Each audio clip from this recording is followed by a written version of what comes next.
Le long des quais de Bordeaux, un homme nous entraîne discrètement dans les ruelles de la ville.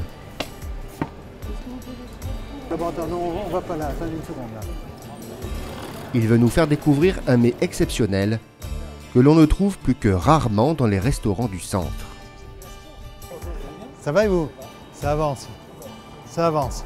Pierre est un bon vivant et il sait où trouver ce qu'il cherche. À Bordeaux, seuls les initiés ont aujourd'hui le privilège de déguster de la civelle.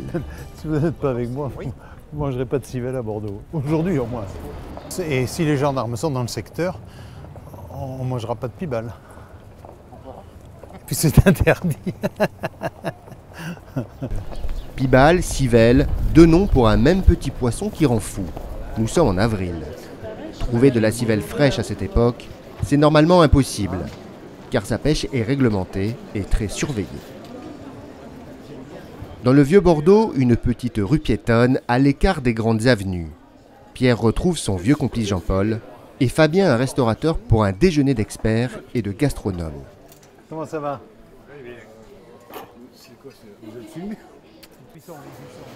Dans les cuisines, Monique, la femme de Jean-Paul, est déjà au fourneau. Civelle. Alors, comment voulez-vous que je vous les montre? Dans les mains, peut-être? Oui. Ça, c'est de la bonne. Vous voyez, elles sont pas noires, elles sont blanches, elles sont belles, là. Hop, hop, hop. Il y en a pour une petite fortune, là, non? Vous savez, les prix, c'est jamais les mêmes, hein.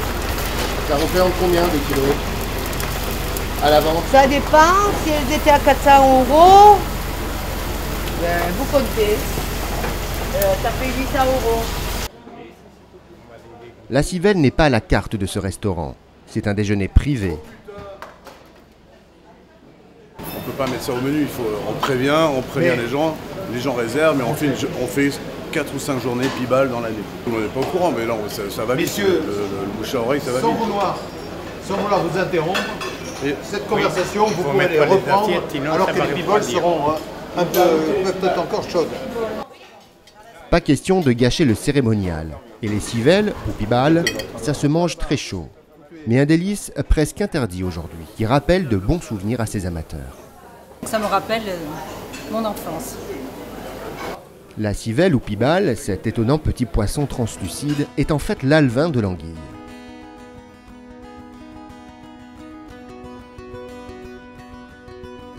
Dans la région de Bordeaux, comme partout sur le littoral du sud-ouest, il y a 15 ans, lors de notre premier reportage, la civelle se pêchait par tonnes.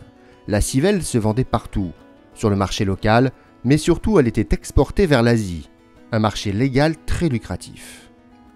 À 400 € le kilo, c'était l'or blanc de la Gironde. Et on bichonnait le client asiatique. Nos clients en Asie font très attention justement à la qualité du poisson. Ils vont jusqu'à regarder au microscope la queue du poisson pour voir si elle est abîmée, les têtes dans les ouïes, voir s'ils n'ont pas de micro-organismes parasites. Ils épluchent les civelles quasiment une par une. D'ailleurs, c'est vendu à la pièce là-bas et bon, ils les regardent vraiment de très très près. Ça, c'est bien vivant, ça frétille bien, c'est bien translucide, c'est du beau poisson. Ça, on peut l'envoyer sans risque. Les yeux fermés, rien à craindre. Mais en 2007, coup de théâtre. Bruxelles sonne le glas de cette manne en classant l'anguille, espèce menacée.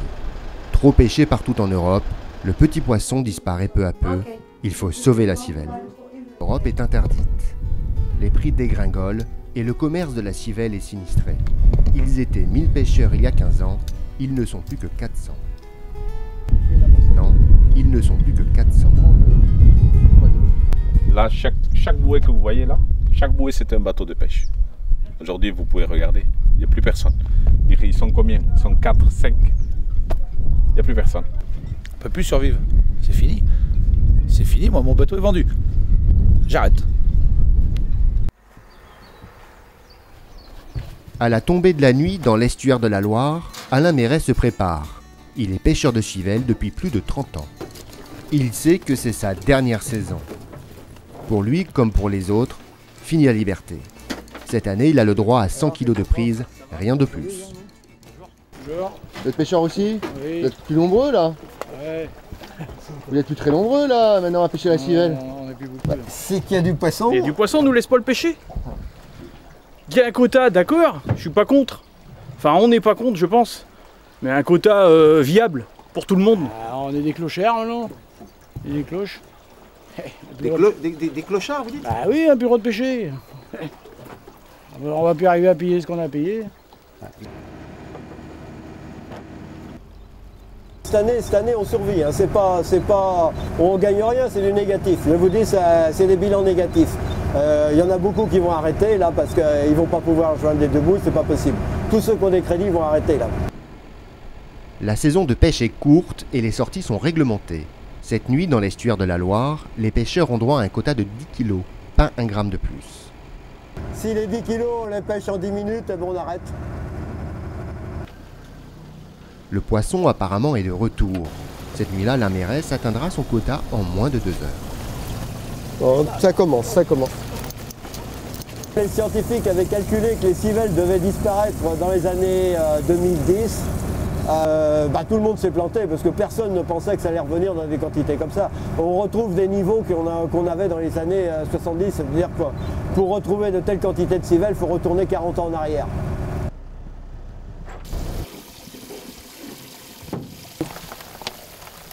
Pour Alain Mérès, les pêcheurs sont aujourd'hui victimes de mesures qui ne correspondent plus à la réalité de la ressource de la civelle et c'est quotidiennement qu'ils en subissent les effets. Avant de repartir, il faut la peser au gramme près. Pas question de transporter plus que le quota autorisé. Et enfin, il y a de la paperasse à faire. Car avec les restrictions de pêche, les contrôles se sont multipliés ces dernières années. Normalement, ça y est, ils sont embarqués à tout moment. Là, si je ne remplis pas le papier, je démarre. Les gardes, ils sont planqués, ils arrivent, je me fais avoir. Donc, je remplis le papier avant de démarrer le moteur. Il faut mieux. Voilà. Si les pêcheurs professionnels comme Alain Mérès sont régulièrement contrôlés, c'est aussi parce que la pêche illégale s'est particulièrement bien organisée ces dernières années. Une petite route départementale dans le Médoc, près de Bordeaux. Lionel Taillebois est garde-pêche. Depuis 20 ans, il dirige la brigade régionale de l'ONEMA, l'Office national de l'eau et des milieux aquatiques. La voici au grand complet et armée jusqu'aux dents.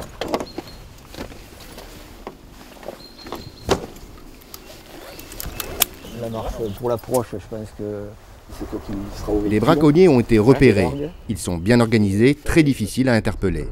L'intervention ne pourra donc se faire qu'à la tombée de la nuit.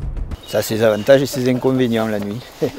Nous on peut approcher discrètement, mais bon, quand les braconniers s'en vont, ils peuvent partir tout aussi discrètement sans qu'on les voie. Il y a 15 ans, nous avions rencontré Lionel Taillebois et sa brigade. La civelle suscitait déjà toutes les convoitises. Il bouge pas beaucoup, hein. Tiens, regarde toi. Tu la vois la lampe? Lequel? Celui qui pêche? Ouais. Avec sa brigade, il venait de repérer des braconniers, là, en pleine action au bord du fleuve. Monsieur, vous avez une carte de pêche? Non. Pas de carte de pêche, rien? Qu'est-ce que vous avez attrapé, là? Ah oui, quand même. Des pivalets, surtout. Vous savez que c'est interdit, la pêche au pied des écluses. Vous allez me donner votre nom, s'il vous plaît? Vous avez déjà été verbalisé, vous? Après avoir saisi le matériel de pêche de ce braconnier récidiviste, les gardes trouveront juste à côté plusieurs tamis non réglementaires cachés dans les buissons. La motivation, c'est financier. C'est pour ramasser un peu d'argent, quoi. S'il commence à attraper 2 ou 3 kilos, là le rapport devient intéressant. Avec 2 ou 3 kilos de civelle, il peut gagner donc entre 2500 francs et puis 3000, 4000. 4000 francs, soit 600 € le kilo pour ce drôle de petit poisson, c'était en 1999. Ça, faut imaginer. 15 ans après, la civelle se vend moins cher. 100 € le kilo quand même. Mais elle fait toujours courir garde-pêche et braconniers. La lutte s'est même durcie. Ce soir, près d'une écluse, la brigade de Lionel Taillebois vient de rattraper un braconnier alors qu'il était en fuite. Donc là, vous veniez pour... Vous faites quoi de la civelle que vous capturez? Sinon, ouais, pour les manger. Attends. Pour les manger. Apparemment, cela ne convainc pas le brigadier, surtout avec un tamis de cette taille. Mais on connaît déjà monsieur, on lui a déjà dressé un procès verbal il y a 2 ans. Il était carrément chez un marailleur en train de porter des civelles pour les vendre. Et ce soir, il nous dit que c'est pour les manger, quoi. Non. Si je pêcherais, oui, c'était pour les manger. Là, je n'ai pas pêché. Le braconnier nie même qu'il était en train de pêcher. Il faut dire qu'en 15 ans, les choses ont bien changé.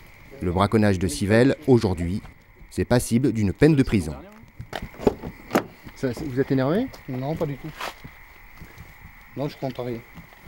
Pourquoi? Si je viens voir pas de pêcheurs, c'est moi qui mange. Tout ce qui touche à l'anguille, d'une façon générale, est passé dans le régime du délit. La commercialisation est beaucoup plus encadrée. Néanmoins, est-ce qu'on en a fait assez pour sauver l'espèce? Ça, je ne sais pas. Est-ce qu'on en a fait pour améliorer la situation? Oui. Voilà. Après, est-ce que ce sera suffisant? Ça, je ne saurais pas le dire. Alors que sait-on aujourd'hui sur ce petit poisson menacé? En fait, l'anguille reste un des plus grands mystères du monde marin. Apparemment, le bébé anguille naîtrait au large de la Floride, près du triangle des Bermudes, dans la mer des Sargasses. Au début, ce n'est qu'une larve leptocéphale, 3 mm à peine. Puis c'est la migration. Minuscule, elle met 1 an à traverser l'Atlantique et arrive sous forme de civelle dans nos estuaires. Elle grandit alors en eau douce pendant une dizaine d'années et prend sa taille adulte de belle anguille avant de retraverser l'Atlantique pour retourner en mer des Sargasses, l'endroit précis où elle est née. À Dinard, au centre de recherche du Muséum d'histoire naturelle, Eric Fenton consacre 100% de son activité à cette étrange petite bête. Ce professeur en biologie marine vient de faire une découverte importante. Il a trouvé comment calculer l'âge d'anguille adulte lorsqu'elle reprend la mer. 5, 6, 7, 8, je retourne sur un bord où je vois mieux, 9, ce serait une anguille qui aurait au moins 9 ans. S'il est désormais facile de déterminer l'âge exact de l'animal, difficile en revanche d'expliquer le comportement de l'anguille quand elle rentre en mer des Sargasses, le lieu où elle est supposée naître et se reproduire. Les scientifiques ont employé les grands moyens. Une cinquantaine d'anguilles ont été équipées de balises Argos, puis relâchées en pleine mer. Premières informations données par ces balises, la vitesse phénoménale à laquelle nage ce migrateur, jusqu'à 45 km/h, et surtout la profondeur extrême à laquelle il plonge. Le jour, elles descendent jusqu'à 500 mètres, 1000 mètres, et le record c'est 1600 mètres de profondeur, là où l'eau n'a une température qui n'est que de 4 degrés. Et ensuite, pendant la nuit, elles remontent à proximité de la surface. Ça veut dire que c'est un mystère de plus, malheureusement, parce que pourquoi font-elles ça? Pour percer ce mystère, et tant d'autres, les chercheurs ont même carrément envoyé des navires laboratoires sur le lieu supposé de ponte. Et là, petit miracle. Pour la première fois, ils ont trouvé, il y a quelques jours, des œufs d'anguilles européennes. C'est la première fois qu'on en trouve. Donc ça veut dire qu'elles naissent bien en mer des Sargasses.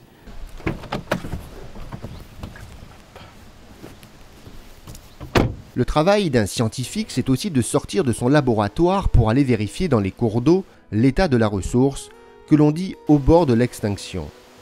Aujourd'hui, Eric Fenton se rend sur l'un des barrages de sa région pour compter les civelles bloquées au pied de l'obstacle. Ça, c'est pas des civelles, hein, c'est déjà des anguilles qui ont 1 an ou 2 ans. Donc la bonne prise ou pas là? Bah, ça faisait un petit bout de temps qu'on n'avait pas vu ça, ouais, autant de captures en 48 heures. Fabien me disait tout à l'heure qu'on a déjà dans cette saison-ci capturé plus d'anguillettes que dans toute l'année dernière. Rien qu'aujourd'hui on en a 1000, donc c'est une année qui s'annonce exceptionnelle. D'habitude, un barrage, une écluse, c'est un obstacle pour l'anguille qui remonte les cours d'eau. Mais ici, le biologiste marin a trouvé la solution. Les anguilles qui remontent là-dedans vont tomber dans la benne. Ensuite, la benne va remonter jusque là-haut, va s'ouvrir dans l'entonnoir et les anguilles vont être automatiquement libérées en amont. Ça a été mis au point ici. D'ailleurs, quand on a expliqué qu'on avait mis au point un ascenseur à anguilles sur ce tout petit cours d'eau, on a même eu des visites de Japonais, de Canadiens, d'Anglais. Enfin, il y a plein de gens qui sont venus voir. En 2007, l'anguille était en voie d'extinction. Serait-elle aujourd'hui de retour, comme le prétendent les pêcheurs? Il faudra sans doute plusieurs années d'observation pour le savoir.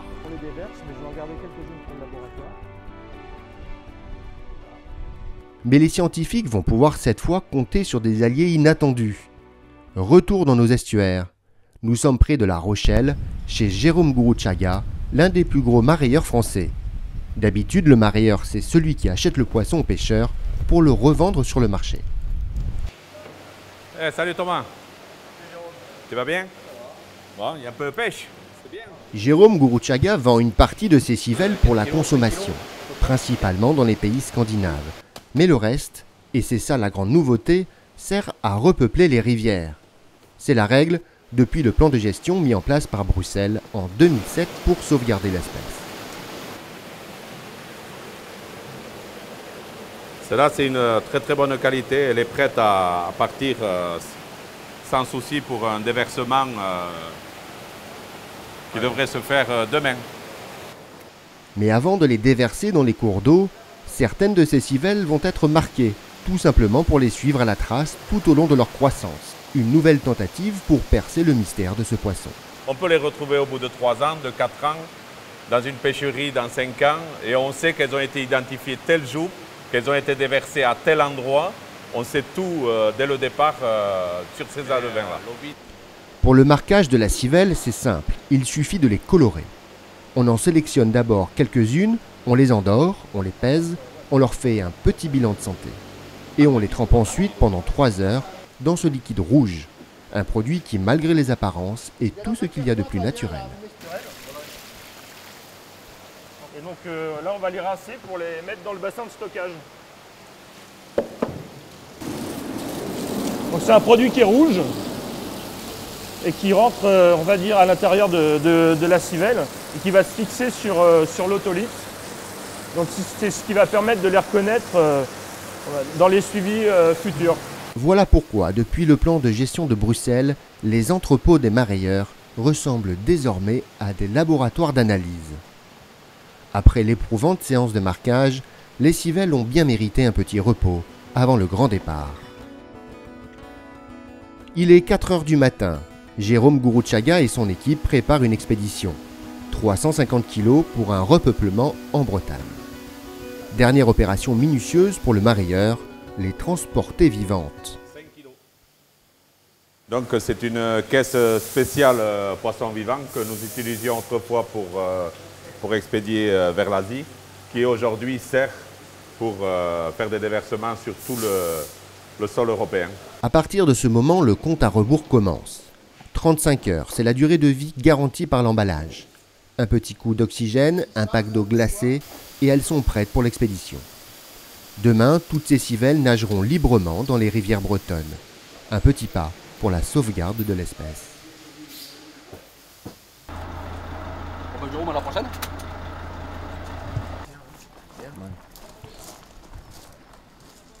Après les directives de Bruxelles, le métier des marailleurs a considérablement changé. Il y a 15 ans, lorsque nous avions rencontré Bernard Babi, son entreprise de mareyage était florissante. Chaque semaine, des camions bourrés à craquer de civelles transitaient ici, avant que la marchandise ne reparte pour l'Asie, principal client. À l'époque, la société faisait 8 millions d'euros de chiffre d'affaires par an, et Philippe Mabi parlait chaque jour au téléphone avec des intermédiaires chinois. Mon patron, il a besoin des marchandises courant. Je pense qu'on doit pouvoir faire une expédition autour du 6, autour de 300-400 kilos. Ben nous, on travaille, on fait, disons, 99% de notre trafic de civelles avec la Chine. 15 ans après, la réglementation de Bruxelles est passée par là. Une pêche limitée à 35 tonnes et surtout l'interdiction d'exporter la marchandise hors d'Europe. Pour Bernard Mabi, c'est le début de la fin. Il n'était jamais revenu ici depuis la fermeture de son entreprise. C'était il y a 2 ans. Ça, c'est l'ancien camion de civelle? Ça, c'est un ancien camion de civelle. Je sais pas. Oh, c'est dans un état. Ça vous fait quoi de voir ça dans cet état? Pitoyable. Ben, c'est bien malheureux. Hein. C'est bien malheureux de voir le matériel. Comme ça, j'ai jamais eu des véhicules en si mauvais état. Camion laissé à l'abandon. Et à l'intérieur du hangar, il n'y a plus rien. Voilà les anciennes installations Enfin, les vestiges, parce que vous voyez, il y a juste les emplacements des bassins. Là, ici, on avait 3 grands bacs.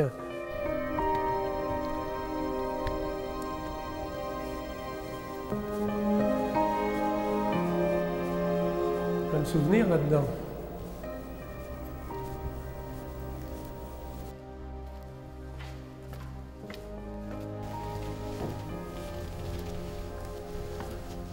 Voilà le même décor, mais sans les meubles. Il reste que les murs et la moquette. Et aussi, accrochée au mur, cette vieille carte de Chine. Toutes les civelles françaises, ou presque, atterrissaient ici pour être transformées en anguilles. Et Hong Kong, toute la zone où il y a les élevages. Pour ce chef d'entreprise, la décision de Bruxelles a été trop rapide et trop radicale. Le marché est devenu de plus en plus difficile et de plus en plus dur. On pourrait donner des quotas de façon à ce que les pêcheurs vivent un peu mieux de leur travail, parce qu'actuellement il n'y a pas de prix, étant donné qu'il n'y a pas d'exportation sur la Chine. Alors pourquoi le Parlement européen a-t-il pris une décision si tranchée? Selon les scientifiques, la population de civelles avait diminué de 90% en 25 ans à peine. Surpêche, mais aussi multiplication des barrages, pollution des cours d'eau, il fallait réagir. Et c'est cette femme qui, au Parlement européen de Bruxelles, a mené le combat. Le stock d'anguilles est dans une situation très critique. Elle s'appelle Isabella Lövin. Elle est députée européenne, tendance écologiste engagée. En 2007, pour protéger l'espèce, elle a fait adopter un plan de gestion qui a entraîné de nombreuses mesures. Quotas de pêche, aménagement des berges, repeuplement et surtout interdiction d'exporter la civelle hors d'Europe. Mais pour la députée, ici en discussion avec des experts de la commission pêche, ce plan de gestion doit être encore renforcé. Et tous les moyens sont bons pour sauver l'anguille. Si les stocks d'anguilles ne se reconstituent pas, alors oui, il faudra limiter encore plus la pêche. Limiter la pêche ou carrément l'interdire? Si vous me posez la question, alors oui, je suis pour l'interdiction. Mais avant de faire adopter cette mesure radicale au Parlement, la députée doit récolter de nouvelles informations auprès des scientifiques. Eric Fontaine, notre spécialiste mondial de l'anguille, est justement à Bruxelles pour rencontrer la députée et lui faire part de ses derniers travaux. Ce que je ressens de mon expérience sur le terrain, c'est que les anguilles commencent à revenir dans les rivières, même si le stock est toujours très bas. Le problème, c'est que les pêcheurs ont l'impression d'être les seuls à faire des sacrifices.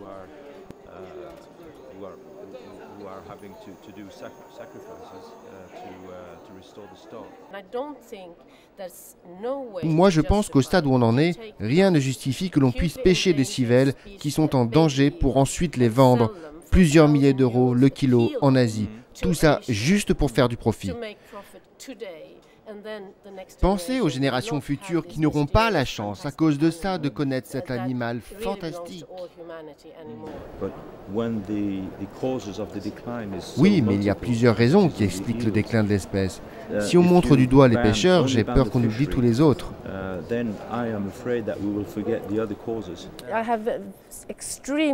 J'ai beaucoup de mal à accepter que vous puissiez continuer à défendre la tuerie d'un animal juste pour récolter des données scientifiques. Je ne suis pas d'accord. Okay, but I have to run anyway. So nice to meet you. I enjoyed it anyway. Okay, very good. Okay, I have to run. Non, là, je n'ai pas eu l'impression d'avoir été écouté du tout. Hein. C'est quelqu'un qui a une opinion très arrêtée sur le fait qu'à partir du moment où une espèce est qualifiée comme en danger, c'est le cas de l'anguille, eh bien, il faut absolument interdire toute source de mortalité, à commencer par la pêche. Moi, je pense que pour l'anguille, c'est plus compliqué que ça. Alors que faire? Interdire la pêche? Durcir le règlement? Ou au contraire l'assouplir? Une chose est sûre, la demande asiatique est toujours aussi forte et le prix au kilo encore très élevé, jusqu'à 1 000 €. Il y a 15 ans, à l'aéroport de Roissy, des tonnes de civelles françaises partaient à destination du marché chinois en toute légalité. En saison forte comme on est actuellement, on doit transporter environ 8 à 10 tonnes de civelles par semaine, hein, ce qui représente environ une 10-15 expéditions par semaine. Et à l'époque, nous avions fait avec elle le voyage qui nous avait amené dans la plus grande ferme d'élevage d'anguilles au monde, près de Shanghai. 50% des civelles françaises arrivaient dans ces bassins. Chaque année, la ferme produisait 30 000 tonnes d'anguilles pour un chiffre d'affaires de 1 milliard de dollars. Ici, grâce à un élevage très intensif et une nourriture particulièrement enrichie, on transformait en à peine 6 mois 1 kg de civelles en 1 tonne d'anguilles. L'interdiction de les exporter en 2009 a forcément favorisé le commerce illicite.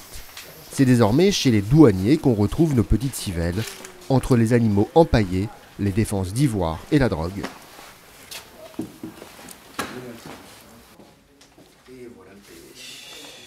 Ce procès-verbal concerne la saisie d'un énorme colis pour la Chine. Voici les images de cette saisie. 50 caisses de civelles françaises vivantes, comme celle-ci, qui ont échappé à tous les contrôles. Un butin estimé à 250 000 €. 250 kg de civelles. Donc là, très clairement, quand vous arrivez à des quantités comme ça, vous savez que vous êtes sur un réseau organisé, un réseau structuré, qui organise des filières clandestines d'importation, d'exportation de ce type de marchandises qui se revendent souvent très cher en Asie, quoi. Voilà. Et cette filière démarre la nuit, dans les estuaires, avec des braconniers de plus en plus organisés. Les civelles de contrebande transitent ensuite chez certains mareyeurs, qui en quelque sorte les blanchissent discrètement avant d'organiser l'expédition en Chine. Une opération extrêmement risquée. Ce commerce est presque autant surveillé que le trafic de drogue. Les sommes en jeu sont considérables. Il a pêché ce soir celui-là, hein. Il y a de l'eau dessus. Oui. Parce qu'il a pêché au tout début. Oui. D'accord. Certains arrivent pourtant à exporter en Chine en toute légalité.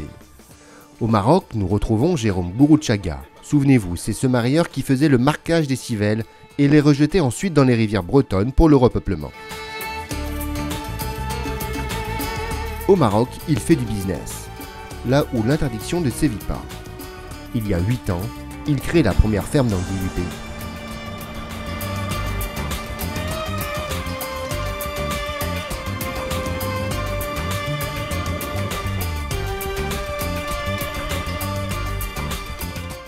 Cette réussite, Jérôme la doit en partie à Asma, sa femme marocaine. Sans elle, les choses auraient été bien plus compliquées. On est bien considéré parce qu'on est les seuls. Alors l'activité s'est drôlement développée car jamais le Maroc n'a vendu 350 tonnes d'anguilles, chose qu'aujourd'hui nous, le Maroc, produit. Et voici ce qu'a créé ce couple franco-marocain. 80 bassins sur une installation de 3000 m². Ici, on élève l'anguille, de la civelle à l'anguillette, jusqu'à sa taille adulte. Mais d'où viennent ces civelles? Dans leur migration depuis la mer des Sargasses, elles peuplent aussi des estuaires marocains, comme à Kénitra dans le nord du pays. Mais ici, pas de quotas, pas d'interdiction d'exporter, et une pêche artisanale qui fait vivre 1 millier de familles, et du poisson il y en a. Cette rivière, elle est très riche de l'Angola. C'est depuis qu'il est petit, il exerce ce métier de pêcheur. Ils font que ça, les jeunes et les habitants de ces villages autour de cette rivière. Leur pêche est entièrement achetée par la société de Jérôme Gourouchaga. Et chez lui, tout est informatisé. Il y a en ce moment 120 tonnes de poissons en stock, pas loin de 4 millions de pièces. Cela représente un stock qui a une valeur très très importante. On ne peut pas rester sans aucune sécurité. Tout est sécurisé de A à Z, tout est contrôlé de A à Z. Le système contrôle aussi l'alimentation qui se déclenche automatiquement. Les anguilles sont nourries toutes les 2 heures. Au menu, c'est granulés composés de farine de poisson, de céréales et de vitamines. Seules les civelles bénéficient d'un traitement de faveur, des œufs de cabillaud servis à la main. Il faut de 12 à 14 mois pour que les civelles deviennent des anguilles adultes et puissent enfin partir pour l'Asie.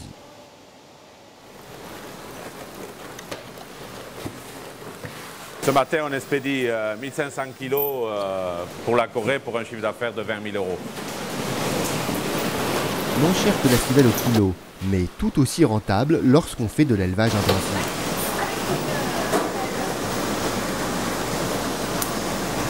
On retrouve le système d'emballage et de conservation mis au point en France. Polystyrène, un peu d'eau, glace et oxygène. Il est 5 h du matin, le chargement peut partir. Après moins de 35 heures, ces anguilles seront déversées vivantes dans les viviers coréens. Que ça soit maintenu à 5 degrés, dans les escales, dans les avions, un petit peu partout. C'est ce qu'on a comme contrat avec la compagnie, pour que ça arrive tout vivant à destination. Il y a 15 ans, les civelles qui arrivaient de la mer des Sargasses partaient vivantes de France pour l'Asie. Aujourd'hui, c'est du Maroc et transformées en anguilles qu'elles prennent la même route. Entre-temps, cet étonnant petit poisson aura fait courir gendarmes et braconniers, pêcheurs et gastronomes. Il aura été classé dans la catégorie des espèces menacées, fait l'objet de quotas, d'interdictions, suscité de nombreux débats scientifiques et politiques acharnés. Tout cela sans révéler ses mystères, et c'est loin d'être fini.